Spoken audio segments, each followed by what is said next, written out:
Bonjour, bienvenue dans ce nouvel épisode du Medcast. Aujourd'hui, on va parler d'un syndrome assez important, un syndrome néphrologique, un syndrome néphrotique. C'est un syndrome un peu de base finalement dans la pathologie rénale, c'est pour ça que j'ai décidé de le traiter avant de traiter d'autres pathologies en particulier. Et pour ça, on va avoir une nouvelle histoire de Médicis qui va nous emmener en voyage. Aujourd'hui, on a Médicis qui est en visite. Il va se rendre dans un barrage hydroélectrique en montagne. En tant qu'ingénieur, il vient proposer ses services pour essayer de proposer une solution pour optimiser le barrage. Donc il arrive en voiture, il se gare sur le parking qui surplombe le domaine. Il sort et se rapproche du bord et voit tout le barrage d'en haut. Il fait beau, les oiseaux chantent, le soleil éblouit. Il voit sur sa gauche le fleuve qui est stoppé par le barrage qui lui est juste devant Médicis. En contrebas de l'autre côté du barrage, il voit la suite du fleuve, 50 mètres plus bas. Et au milieu, cette grande construction bétonnée qui laisse passer un très faible débit d'eau tout en bas. Après avoir contemplé quelques instants ce paysage si particulier, il se dirige vers l'entrée. Là, il est accueilli par le directeur qui est venu lui-même faire la visite. Ils vont aller en bas pour montrer ce système qui permet le passage du haut fleuve au bas fleuve. Et là, le directeur va expliquer. Dans le barrage, il y a des petites trappes qui laissent passer l'eau. La majorité vont être bouchées par de la terre ou des cailloux qui se déplacent avec le fleuve et viennent se coller aux trous des trappes. Mais finalement, il reste suffisamment de trappes libres pour que l'eau passe. L'eau qui rentre dans le barrage est ensuite divisée en trois parties avec trois fonctions différentes. La première, c'est le générateur d'électricité. L'eau va aller dans un complexe qui va la transformer en électricité qui sera ensuite envoyée pour fournir les villes environnantes. La deuxième utilité de l'eau, c'est le contrôle du bas fleuve. La quantité d'eau du bas fleuve est régulée très précisément pour éviter les crues et les inondations de la vallée plus bas. Et enfin, toute l'eau qui reste est renvoyée dans l'eau du haut fleuve qui sert de stockage en quelque sorte. À peine avoir fini d'expliquer le fonctionnement, que le directeur va se faire déranger par un employé. Cet employé dit: Monsieur, on a un débit beaucoup trop important. Les trappes se sont élargies, ont laissé passer les rochers qui les bouchent, et maintenant elles sont presque toutes ouvertes. On ne peut plus contrôler le débit d'eau, on doit tout relarguer dans le bas fleuve. Le débit a dépassé 3 litres par seconde en bas, et le passage des rochers fait qu'on est passé une densité minérale à moins de 30 kg par mètre cube au niveau du haut fleuve.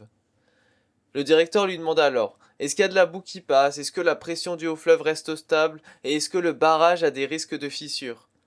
Et l'employé va répondre non à toutes ces questions. Alors le directeur finit en disant: Vous allez fermer manuellement la majorité des trappes et on va cristalliser l'eau du haut fleuve pour l'empêcher de continuer à passer. L'employé repart avec toutes ses instructions et le directeur se retourne alors vers Médicis.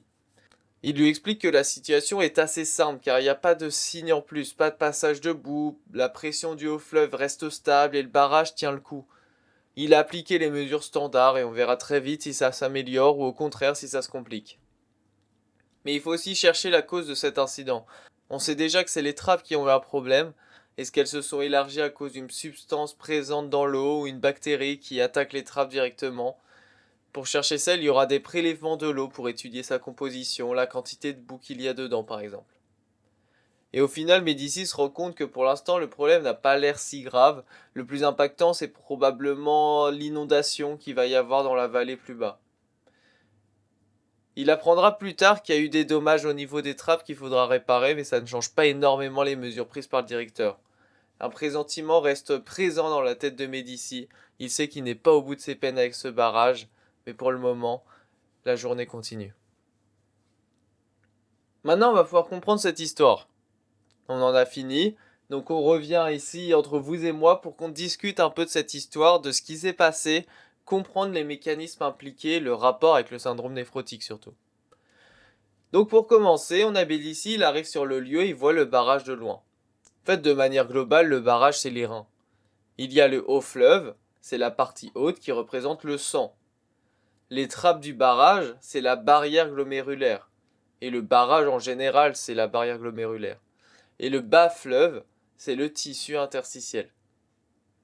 Les rochers, eux, c'est les filtres glomérulaires qui vont empêcher le passage de certaines protéines du sang.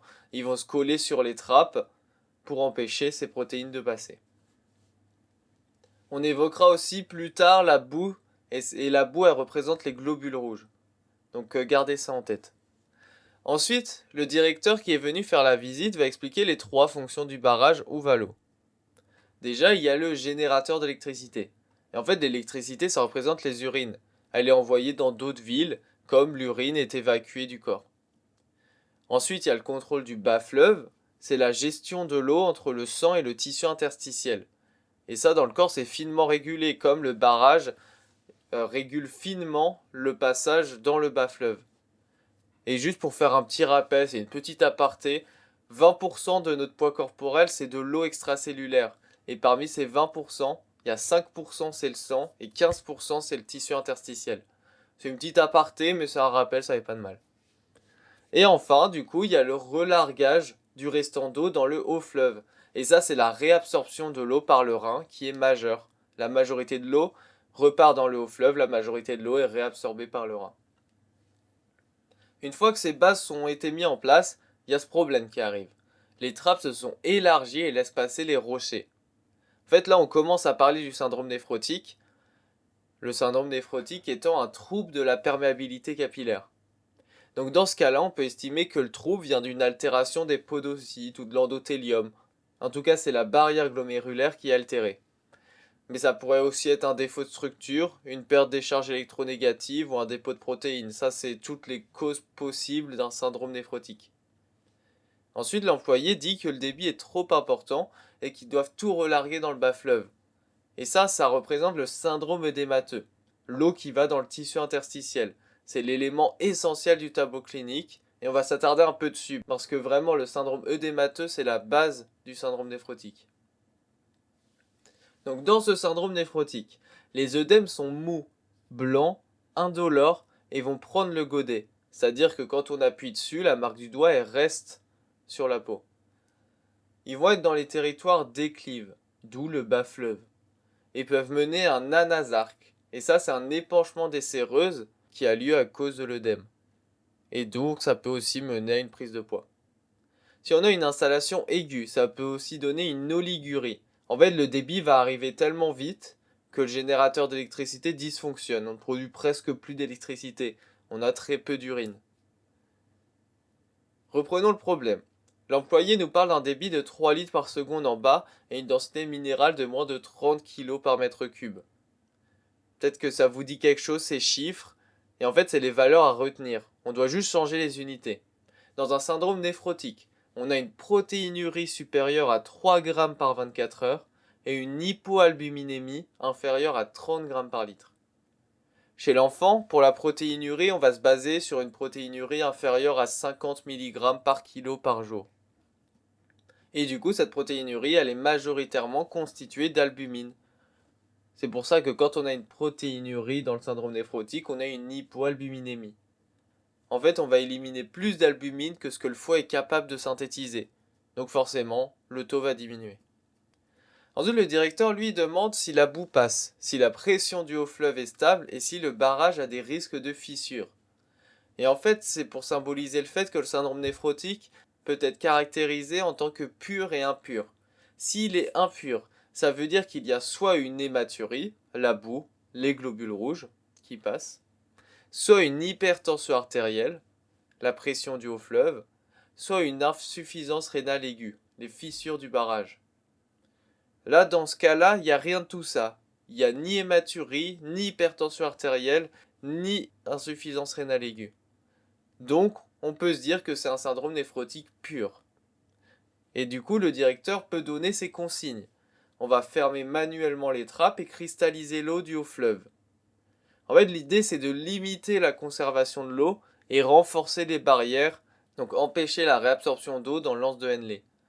Et en fait, c'est le traitement de base du syndrome néphrotique, une rétention sodée et les diurétiques de l'anse. Pour finir, on parle rapidement de la cause. Soit c'est une substance dans l'eau, soit c'est une bactérie le problème. En fait, c'est des facteurs déclenchants qui peuvent être médicamenteux, un vaccin, une infection bactérienne. Mais on peut aussi chercher des signes extra-rénaux pour évoquer une maladie générale, comme une angine, un purpura ou des adénopathies.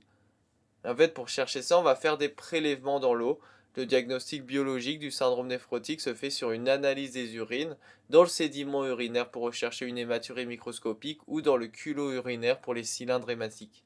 Et on peut aussi faire une analyse du sang pour l'hypoalbuminémie et potentiellement pour une hyperlipidémie. Donc là, on en a fini avec l'histoire. Je vais juste rajouter un petit mot sur les complications, parce qu'il y a plein de potentielles complications à ce syndrome néphrotique. Ça peut être aigu, comme dans une insuffisance rénale aiguë, des thromboses vasculaires, avec des anomalies de la coagulation, ou des complications infectieuses.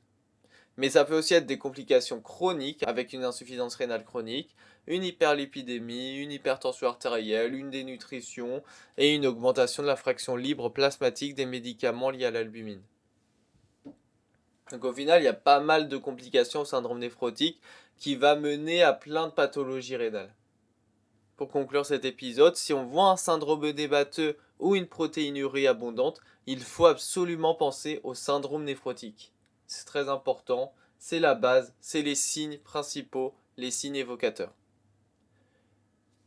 Et c'est ainsi qu'on termine cet épisode sur le syndrome néphrotique. On a vraiment vu les bases du syndrome néphrotique, la physiologie notamment de ce syndrome néphrotique et un peu le traitement, etc. très rapidement. Peut-être que j'en reparlerai un peu plus en détail plus tard, ça reste un chapitre important. Et sur ce, je vous remercie d'avoir écouté, je vous souhaite de bonnes révisions. À bientôt.